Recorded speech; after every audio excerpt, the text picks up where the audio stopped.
Vous avez eu le maniaque du calcul flottant, vous avez eu les maniaques de j'optimise mes GPU à mort. Donc moi, je vais être plutôt le maniaque de je suis paresseux, je veux écrire mon code qu'une seule fois et que ça marche partout. Je veux pas lire les docs, j'ai pas le temps de lire les docs, vous non plus, je suis sûr. Donc qu'est-ce qu'on peut faire pour essayer d'avoir du code portable et de la performance portable? Parce que portable, ça veut dire ça compile, ça ne suffit pas. Je veux quand même avoir des performances à peu près correctes, quel que soit le matériel. Et donc, comment SQL répond à ça? Alors, l'histoire commence en 2008, enfin mon histoire commence en 2008, où miracle, proposition d'un standard par Apple au début, comme quoi des fois je les aime bien, pour faire quelque chose qui va gérer et la vectorisation et l'accélération GPU et qui marcherait sur le CPU, sur le GPU, sur les FPGA. Trop formidable. Donc un petit peu d'histoire, bon, je vous fais pas le détail, il faut qu'on gagne du temps. Je suis aussi paresseux sur la durée de mes talks, donc je vous laisserai regarder Wikipédia comme moi, mais bon, il y a des versions, qu'est-ce qu'on peut relever quand même comme grand changement? En gros, ça c'est Adrien qui pourra, je crois que c'est en OpenCL 3 qu'ils ont rempli. C'est ce que j'allais dire, c'est bien dans le 3. Donc là, ils rendent plein de trucs optionnels, en fait, ce qui fait qu'NVIDIA a pu dire après, ah ben, moi je supporte le 3, mais ils supportent aucune des extensions optionnelles, donc c'est vachement pratique. Donc on ne sait pas bien où va OpenCL, mais probablement dans le mur, mais pour au début, c'était la première tentative pour faire un truc qui marche partout si possible, ce qui est un peu compliqué. Mais je vais vous montrer un exemple, ça va tout de suite vous calmer. Donc un exemple de code OpenCL de base. Donc ça c'est pour mettre un tableau de valeurs au carré. Alors ça commence avec un include et puis ensuite on a le kernel, donc le vrai calcul. Donc dans OpenCL, le kernel en fait c'est une string qui est sous un format machin, avec un retour chariot, je sais pas s'ils sont indispensables maintenant que j'y pense, mais bon, en gros, vous faites une string qui décrit votre cœur de calcul que vous allez envoyer sur le device extérieur. Donc on comprend tout de suite en voyant que c'est une string déjà que ça peut pas être trop long ni trop compliqué, hein. Sinon ça fait une string un peu bizarre.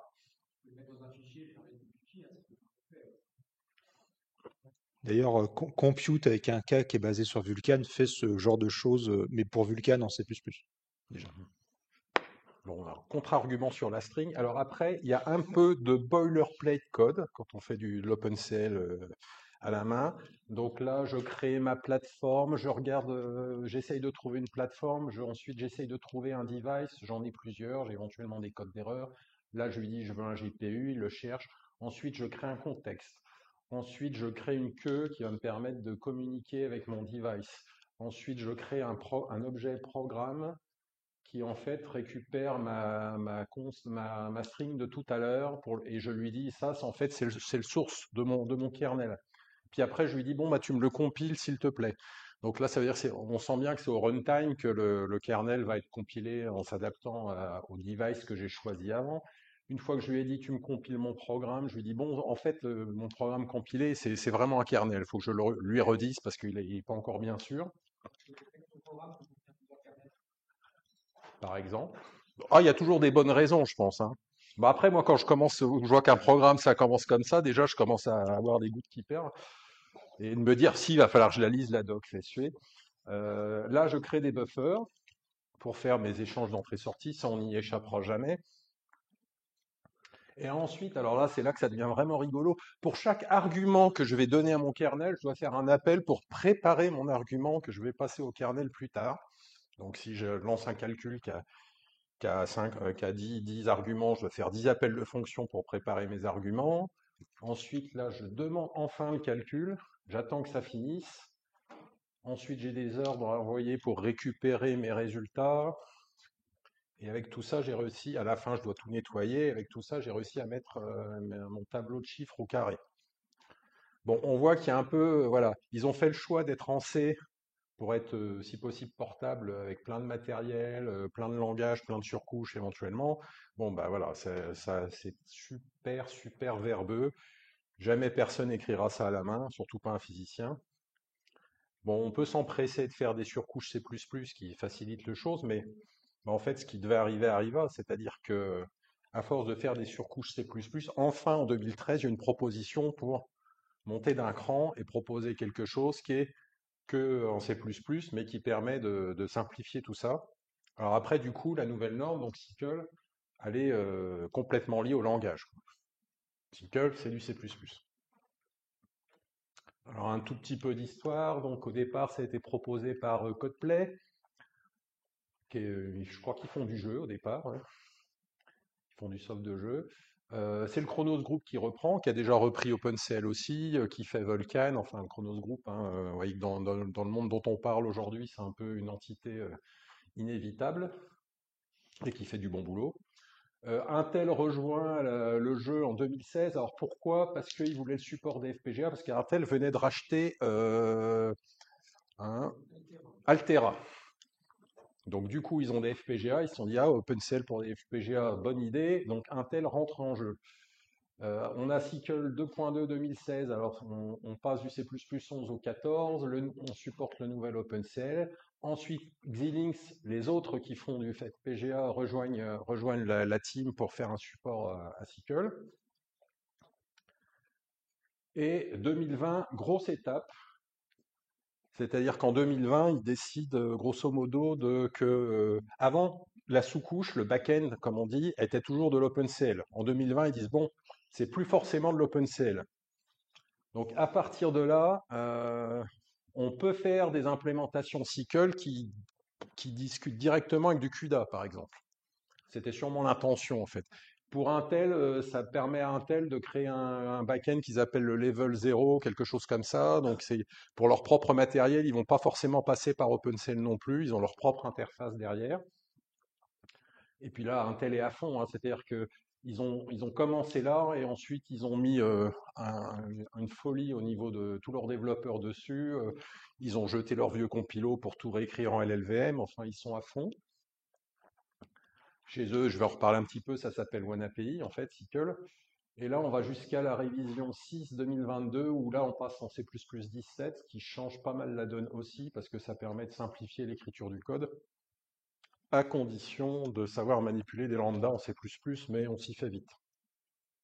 Et peut-être un jour, parce que les gens de SYCL, ils font aussi partie du comité C++, il y a une espèce de volonté de convergence avec les évolutions qu'on voit dans le langage lui-même. Donc moi, je ne sais pas, j'espère peut-être en 2029. Je suis sûrement optimiste en fait. Alors ça, c'est un exemple un peu équivalent à celui qu'on a vu avant. Donc là, je déclare une queue. J'ai pas forcément besoin, avant d'aller voir les plateformes, les devices, etc. Il y a des mécaniques par défaut pour choisir normalement votre device le plus efficace sur la machine, sans qu'on lui précise et qu'on soit obligé d'aller voir soi-même. Donc notamment, s'il y a un GPU, normalement, la queue va le sélectionner par défaut. On crée des buffers comme avant, puis là, on va soumettre un travail à faire, un job, pour lequel on va faire des accesseurs qui discutent avec les buffers et qui disent surtout, parce que ça va être utilisé pour optimiser le truc, quand est-ce qu'on lit, quand est-ce qu'on écrit. Là, je lance mon calcul de mise au carré et c'est fini. Ça a disparu à partir de SYCL 2020. On en avait besoin au début et puis Intel a fait ce qu'il faut pour que ça soit plus nécessaire. Donc ça, c'est un espèce d'équivalent à la version OpenCL de tout à l'heure. On a quand même un peu gagné en compacité. Alors oui, oui, il y a des trucs comme ça, là, hein. Donc oui, il faut apprendre le C++ 17, il faut apprendre les lambda fonctions, sinon on ne comprend plus rien. Mais comme je disais, c'est pas insurmontable. Alors, où on en est au niveau des gens qui proposent donc des implémentations de ce standard? Alors, les poids lourds, Intel, qui a mis toutes ses forces dans la bataille pour créer ce compilateur DPC++ qui est basé sur l'LVM. Et puis derrière, ils supportent leur propre GPU à travers la couche, le backend level 0. Ils supportent NI CPU. Je me demande à quel point c'est NI. Je ne sais pas si c'est NI qui inclut ARM. Ça me demanderait à voir, j'en doute. Ils supportent les AMD GPU, tout un tas de choses derrière OpenCL. L'autre player, c'est Codeplay, qui fait ce compilateur Compute CPP, qui supportent tout un tas de trucs derrière OpenCL, plus ils ont fait des plugins pour faire directement du CUDA sur NVIDIA, pour faire de l'OpenCL sur NVIDIA, et ils ont aussi AMD quelque part, je ne les vois pas. Bon, ça apparaîtra ailleurs. Bon, en fait, là, nouvelle du jour, ils viennent d'annoncer qu'ils arrêtent le support de Compute CPP parce que Codeplay était racheté par Intel, qui leur a demandé de faire le portage de DPC++ sur du CUDA ou sur de l'AMD. Donc tout ça, les deux plus gros players deviennent un encore plus gros player ici. Et ça supporte bon, tous les trucs de la Terre ou presque. Ipsicle, c'est une implémentation d'universitaire, donc qui est à peu près la seule qui a le bénéfice de ne pas être liée à des intérêts géopolitiques, économiques divers et variés. Et a priori, ils sont toujours là. Moi, je pensais qu'ils allaient lâcher l'affaire, mais non, ils sont toujours là. Ils font de la pub. Ils ont apparemment un truc qui fonctionne pas mal. Et puis maintenant, je crois qu'il s'appelle plus Ipsicle, il s'appelle OpenCycle. Et donc, il y a des amateurs là-bas. Donc ça, c'est un peu les principaux, mais il y en a plein maintenant. Avant, il y avait que ça. Maintenant, il y en a plein. Tricycle, c'est Xilinx en fait. Alors maintenant, c'est marqué AMD parce que Xilinx a été racheté par AMD. Ça n'a jamais bien marché, hein. C'est pour jouer, mais de ce que j'en sais, ça n'a jamais été terrible. Mais il y en a plein. Alors je ne vais pas vous les lister, mais on voit que les Japonais, ils font des efforts pour supporter leur processeur bizarre également en Cycle. Et puis là, oh, il y a Silicon qui fait un back-end Vulkan derrière Cycle. Donc oui, faites du Vulkan, mais derrière du Cycle, c'est mieux.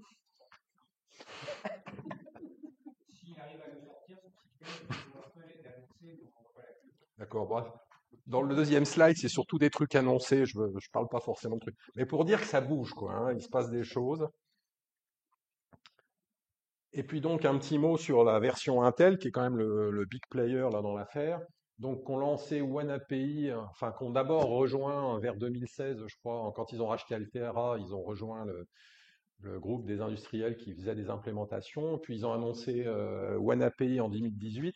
Alors je dirais une des forces d'Intel et de OneAPI. Alors bon, un petit peu d'histoire. Hein, donc ils commencent là, ensuite ils ont fait une base toolkit. En 2020, il y a un dev cloud, là ça c'est sur le cloud, vous pouvez aller faire des tests.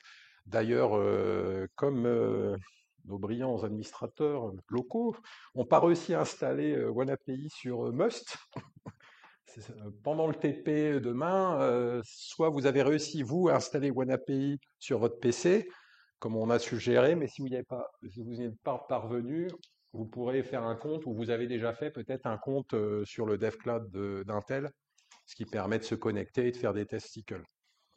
Le seul désavantage, le gros désavantage du DevCloud d'Intel, c'est qu'il n'y a que du matériel Intel. Donc on ne peut pas tester sur des cartes CUDA, par exemple, NVIDIA, parce qu'ils ont, curieusement, sur leur cloud, ils n'en proposent pas. C'est bizarre. Donc ils ont aussi en 2020 introduit leur back-end maison, et puis ils ont ouvert la spécif. Et donc l'intérêt de OneAPI, surtout, c'est son écosystème. C'est-à-dire qu'ils essayent de combattre NVIDIA en ayant pas seulement l'implémentation de SQL, mais le plus possible de bibliothèques au-dessus qui apportent des fonctionnalités clés en main pour faire des choses. Donc ça, c'est leur back-end level 0. Il y a le compilateur donc, qui est basé sur l'LVM. Ils ont Cyclomatic qui transforme du code CUDA en SQL. Paraît-il que ça marche pas trop mal. Et puis tout un tas de bibliothèques, dont la MKL, mais des algos du machine learning, etc. Bon, c'est probablement, enfin j'en sais rien, si c'est au niveau de ce que fait NVIDIA au-dessus de CUDA, mais c'est en tout cas l'intention est là, de produire plein de bibliothèques au-dessus. Donc on pourrait se dire, bon bah c'est bon là, on a un standard, ça supporte tous les matériels de la Terre, il y a plein de gens qui commencent à faire des implémentations. Euh, bon, bah, en physique des hautes énergies, on va s'en servir comme solution de portabilité. Et ben non. Alors non, pourquoi? Donc là, je m'appuie pas mal sur des slides d'un projet américain qui a fait des tas de comparatifs. Alors pourquoi on n'utilise pas encore du SQL partout dans notre domaine? Alors ça c'est le tableau 2019, hein. Donc là, c'était quel matériel est supporté par quelle solution de portabilité. Ce qui m'intéresse surtout là, c'est de vous dire que les Américains, entre autres, mais nous, on fait la même chose, hein. Qu'est-ce qu'on compare? Donc, on essaye de faire du CUDA. Donc, CUDA, évidemment, ça marche qu'avec NVIDIA. Donc, c'est tout rouge et ça restera rouge. SQL, ça commence à venir en 2019 déjà. Dans les alternatives, il y a le truc, les execution policy de C++ qui commençait à arriver en 2019. Et chez nous, on utilise pas mal des. Alors, OpenMP, je ne m'étendrai pas. HIP, c'est la solution AMD, donc ça c'est la réponse à CUDA de AMD, donc ça marche sur AMD, puis ça marchote sûrement sur Nvidia aussi, puisque l'idée c'était de leur piquer leur marché.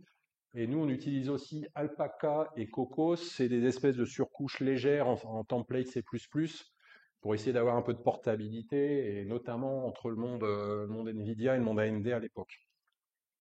Alors en 2023, tout le monde supporte tout ou presque, sauf CUDA évidemment, qui n'a besoin de supporter personne, et donc avec plein de solutions diverses et variées. Et donc les Américains, ils ont fait un effort un peu plus poussé que la moyenne pour essayer de porter, pour essayer les différents, parce que l'idée c'est qu'est-ce qu'on choisit comme solution de portabilité. Donc ils en ont essayé diverses sur des programmes de physique. Et là, je vais juste vous montrer quelques chiffres sur celui-là qui correspond à du tracking, qui est la reconstruction de traces qu'on fait beaucoup chez nous. Et c'est là qu'on va comprendre pourquoi ils font pas du cycle. Donc là, ils ont essayé sur une carte. Alors en gros, eux, ils ont des supercalculateurs, c'est soit de la carte Nvidia, soit de l'AMD. Donc ils sont quand même basés beaucoup là-dessus. Carte Nvidia, donc la référence 100% c'est CUDA. Bon bah Alpaca 87, Coco 100%, Cycle 10%. Ah, ça va 10 fois moins vite. Ça pique. On peut se dire ils l'ont mal écrit, etc. Mais alors AMD, parce qu'il y a aussi de l'AMD.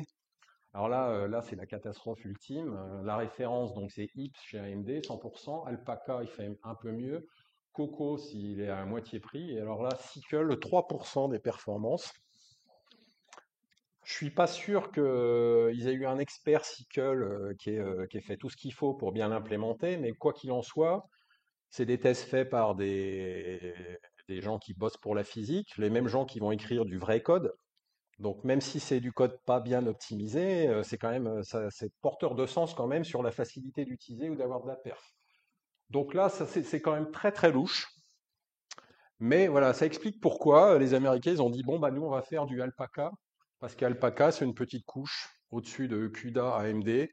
Ils veulent servir CUDA AMD. Bon bah ils seront contents avec ça pour le moment en attendant que Cycle marche mieux, ou que les implémentations et les backends marchent mieux.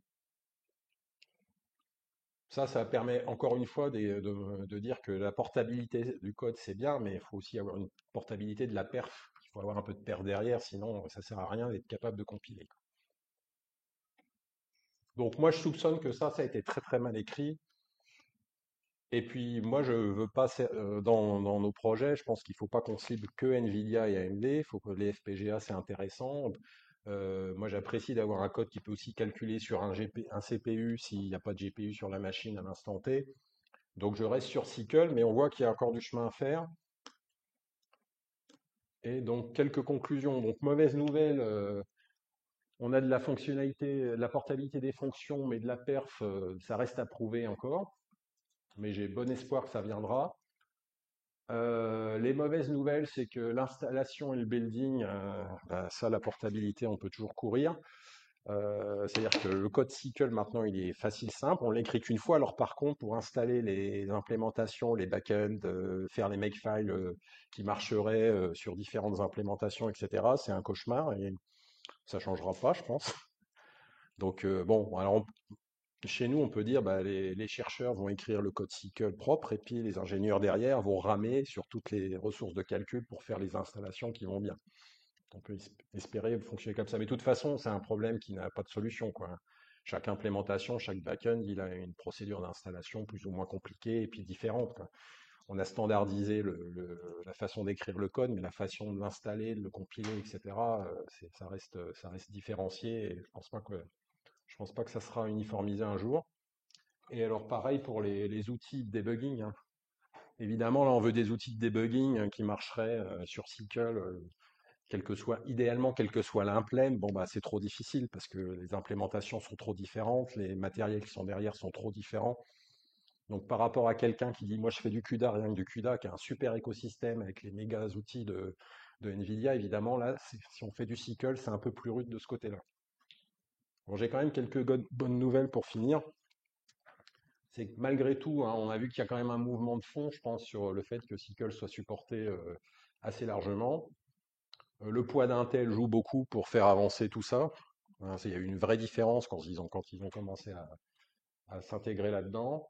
On en a discuté tout à l'heure. Faut pas trop se dire ah, mais est-ce que je dois faire de l'alpaca, du cocos, du SQL, du Vulkan, etc. Le gros du boulot, c'est la structure donnée à refaire, l'algo à réviser.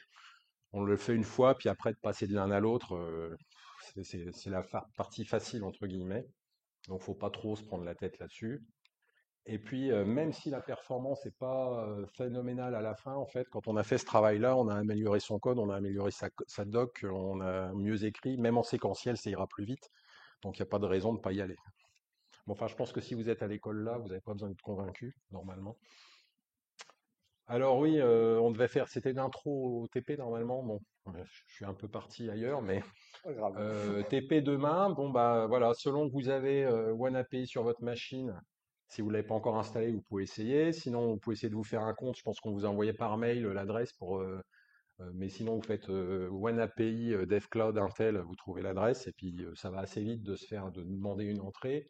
Donc vous pourrez faire des tests éventuellement du coup sur le cloud d'Intel, mais il n'y aura pas de matos Nvidia dessus. Et puis donc demain, bon, bah, on va essayer d'écrire un code simple et puis de mettre le Grayscode le Grayscode, pardon, en SQL. Et on va jouer un peu parce que dans SQL, il y a plusieurs façons d'échanger les données. Moi, je suis pas très expert sur le fait d'aller faire les sous-groupes, les warp, etc. Donc, je préfère paralyser globalement, mais il y a un travail intéressant à faire sur comment j'échange les données entre ma carte graphique et mon hôte. Il y a plusieurs façons de le faire dans SQL. Il y a à l'ancienne avec les buffer accessors, ce que je vous ai montré, mais Intel a poussé pour qu'on inclue dans SQL 2020 un modèle Unified Shared Memory avec d'autres façons d'échanger les données. C'est intéressant de comparer les uns avec les autres. C'est ce qu'on essaiera de faire en TP. J'ai fini.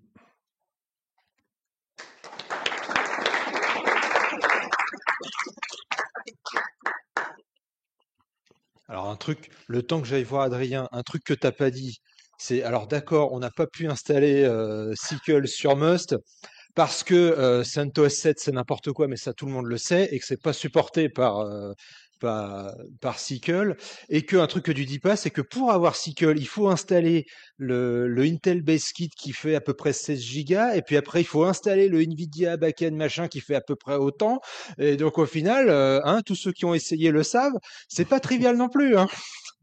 Mais ça illustre bien, je disais, que la facilité d'écrire le code, mais comme on rame sur l'install qui doit mettre derrière pour que ça tourne, quoi, hein. Alors, moi j'avais une question sur ce que tu as dit à un moment que Intel fournisse un jeu de bibliothèque en SQL. Parce que Ouais. ça, tu as raison de le souligner, c'est extrêmement intéressant. Si vous regardez les différentes technos de portabilité GPU, il y en a très peu qui font l'effort de vous fournir les bibliothèques et pas juste la couche de portage. Mon problème, c'est que comme c'est développé par Intel, bah, j'ai toujours peur d'un truc, c'est ils vont faire un truc qui ne marche que chez Intel. Est-ce que tu as eu l'occasion de tester sur un GPU Nvidia et de comparer à Cublas, un truc comme ça pour voir comment ça se comporte? Non, Tout bidonne. dommage. Mais Euh, oui, c'est un point important. Mais ouais, c'est un truc très important à faire parce que ça va nous permettre de savoir à quel point c'est intéressant et à quel point c'est juste bah, le CUDA d'Intel, quoi. Mmh. Euh, Deuxième chose que je voulais demander, est-ce que je l'ai mis? Ah oui, mais je sais plus ce que je J'en voulais dire, c'est profite pas pour grave. ajouter qu'il y a aussi, je ne sais plus si on vous l'a donné par courriel, il y a aussi si vous avez Docker sur votre machine, il y a aussi une image Docker de OneAPI qui permet éventuellement de. Alors le problème de l'image Docker OneAPI sur votre machine, c'est que c'est pareil, elle ne verra pas, elle ne comprend pas le plugin CUDA qui est fait par CodePlay. Donc si vous avez une carte NVIDIA sur le PC, l'image Docker le verra pas. Par contre, vous pouvez faire. Alors moi, ah oui, j'ai pas essayé. Il faut que j'essaye. Moi, j'ai rajouté dans l'image la partie CUDA qui manque et ça marche assez Et, facilement. Alors, faut lancer l'image. Après, dedans, faut installer CUDA. Puis après, faut installer le plugin. Et là, miracle, on voit l'image, la Et carte CUDA aussi. j'ai Enfin, miracle, faut lancer Docker Run avec un certain nombre d'options magiques, dont moins privileged, que les administrateurs aiment bien, plus un moins device, je sais plus quoi, vous l'avez dans l'email. Enfin, il y a une manière de lancer l'image pour que ça marche, mais ça marche. et oui, j'ai retrouvé l'autre chose que je voulais dire. Ça, c'est pas une question, c'est plus une remarque. Euh, je pense que la raison pour laquelle l'installation, c'est autant un cauchemar pour l'instant, c'est que pour avoir des installations faciles, il faut qu'un développeur, quelque part, professionnel, y ait passé du temps. Et en fait, je pense que la question des installations s'améliorera si on arrive à convaincre AMD, Nvidia, etc., que Sequel c'est intéressant. Parce que dans ce cas-là, ils mettront l'effort. Et franchement, moi, comme je vous ai dit, une raison d'utiliser Vulkan aujourd'hui, c'est que là, les fabricants ont fait l'effort et c'est trivial de le faire marcher la pile graphique. Je pense que Sequel aura ça s'il arrive à intéresser les autres fabricants qu'Intel. Moi, je vais pas sur Vulkan tout de suite parce que j'apprécie que le code marche aussi sur CPU.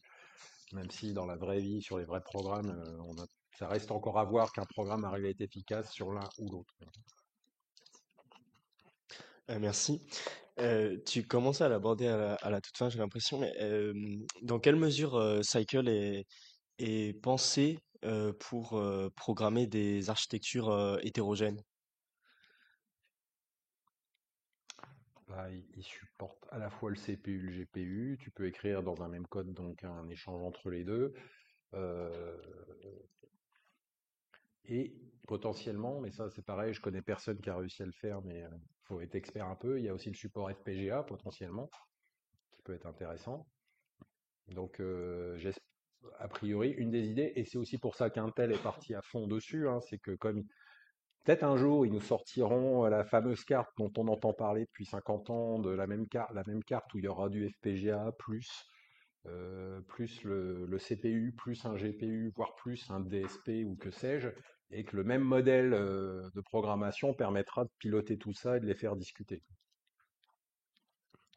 C'est leur idée à eux. Mais bon, la fameuse carte, on ne l'a pas encore vue, mais maintenant on va pouvoir tester la carte AMD MI quelque chose là, qui a à la fois CPU, GPU, puis il va y avoir la carte où il y a déjà la Nvidia Grace Hopper là.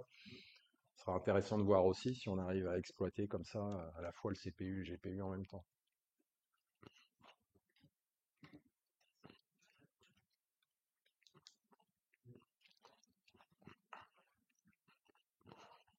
J'ai plusieurs petites questions. Justement, tu disais qu'on pourrait faire, enfin, exécuter du code SYCL sur CPU. Mhm. Donc c'est du code multithreadé qui est généré. Mhm.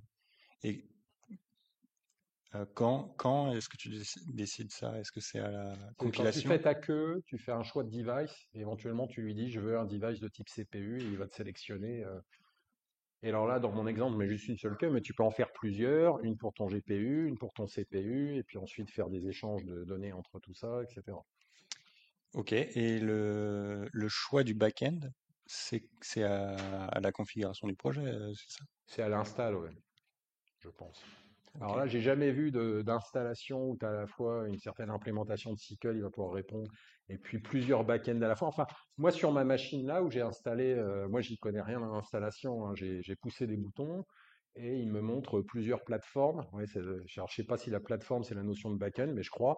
Et donc, je vois la carte intégrée GPU d'Intel à travers Level 0. Je vois le CPU d'Intel à travers OpenCL, je crois, et pas à travers Level 0, je sais pas pourquoi d'ailleurs. Et je vois mon GPU à travers le plugin de CodePlay, euh, qui est, je sais pas quel est le backend là derrière, je me souviens plus.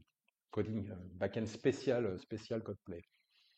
En fait, tu as une combinatoire entre ton matériel et la façon dont tu l'utilises. Oui, d'ailleurs, Ouais. un même matériel, tu peux, et alors j'ai pas, parce que c'est tellement galère à installer tous ces trucs-là, mais c'est des études qui sont intéressantes parce que, notamment, un des trucs que moi j'ai encore jamais eu l'occasion de tester, c'est sur un même matériel, si j'essaye plusieurs implémentations, voire plusieurs combinaisons implémentations back-end, est-ce que les perfs changent ou est-ce qu'elles sont les mêmes? J'en ai aucune idée, mais ça fait partie des trucs qui seraient intéressants d'explorer sur SQL. Parce que oui, un même matériel, tu peux l'attaquer avec l'implémentation de l'université chose, qu'il va le faire via OpenCL, à travers l'implémentation OneAPI via un autre back-end. Tu as X façons, même pour un même hardware, tu n'as pas une façon de le piloter, tu en as plusieurs à ta disposition. Pour le moment, je suis pas assez averti pour aller chercher trop d'implémentations différentes. Je suis plutôt focus sur OneAPI, peut-être qui est intéressante aussi à cause des outils qu'il y a au-dessus qu'il faudrait regarder. Mais oui, oui, tu as plein de combinatoires. Et c'est assez dur de choisir des fois. Mais bah, après, en SQL, tu as carrément une commande hein, qui te dit SQL LS, par exemple, là, c'est dans OneAPI, et il te sort la liste des plateformes qu'il voit sur ta machine, la liste des backends, la liste des devices. Puis après, quand tu lances ton programme, tu peux lui dire je veux celui-là ou je veux celui-là. Et si tu lui dis rien, le principe en fait, c'est qu'il donne des notes aux différents devices, des espèces de notes de performance, et si tu lui dis rien, bah, il prend automatiquement celui qui a la plus grosse note. Et c'est un peu dans l'esprit du code que tu lances sur une machine où il n'y a que du CPU, bah, il va prendre le CPU. Tu lances sur une machine où il y a CPU, GPU, normalement le GPU a une meilleure note, donc il va prendre le GPU. S'il y a plusieurs GPU, il va choisir le mieux. Pardon? Ça dépend du problème. Ah oui, oui, c'est la manière, c'est tout un art, la manière dont la fameuse note est calculée. D'ailleurs assez curieusement, non, je suis pas étonné, mais l'implémentation OneAPI sur ma machine où j'ai le GPU Nvidia, qui est quand même un truc fait pour être plus lourd, et le petit GPU intégré de Intel, bah, l'implémentation Intel, elle me donne une meilleure note au GPU intégré qu'au gros GPU Nvidia qui est juste à côté. Euh, Donc tout ça est très implémentation dépendant. Concernant le fait de faire un binaire qui peut s'exécuter sur différents matériels à la fois, pendant longtemps, non. La plupart des implémentations SQL, fallait choisir au moment de la compilation pour quel matériel tu cibles. Dans le cas d'NVIDIA, fallait même cibler spécifiquement une compute capability. Mais cette année ou l'an dernier, je sais plus, OpenSQL, donc l'implème de l'université de Heidelberg, a sorti une fonctionnalité qui permet enfin de compiler pour plusieurs matériels à la fois. Alors quand tu compiles pour OneAPI, on le verra en TP, il y a aussi des options où il faut lui dire pourquoi tu veux précompiler les kernels. Moi, mon premier test, ça marchait pas au moment du run parce que je lui avais pas dit dans le CMake que je voulais aussi qu'il me compile la version CUDA. Et donc quand je lançais sur ma carte CUDA, ça plantait. Mais en fait, on peut dire dans le CMake, tu me prépares et pour Intel et pour CUDA, etc. Et il te fait plusieurs compiles en fait au vol pour les différentes variantes de matériel. Est-ce que tu peux juste rappeler l'étude américaine dont tu parlais, Ouais, qui comparait tout plein de trucs? PEP-CCE. C'est ça, le nom du congé. Alors, alors leur rapport détaillé, c'est pour ça que je ne m'étale pas trop et que j'ai juste choisi deux graphiques qui m'intéressaient, mais à ma connaissance, le rapport détaillé n'est pas encore sorti. Mais on a vu à Chep et on a vu dans différentes confs chez nous, on a vu déjà des slides où ils donnent quelques trucs ou que j'ai été repiqué, mais ils n'ont pas encore finalisé leur rapport complet, où il y aura plein d'infos intéressantes probablement. Et notamment sur comment ils ont codé le tracking sur SQL AMV, parce que la perf est quand même complètement désastreuse et c'est louche, à un point qui est louche.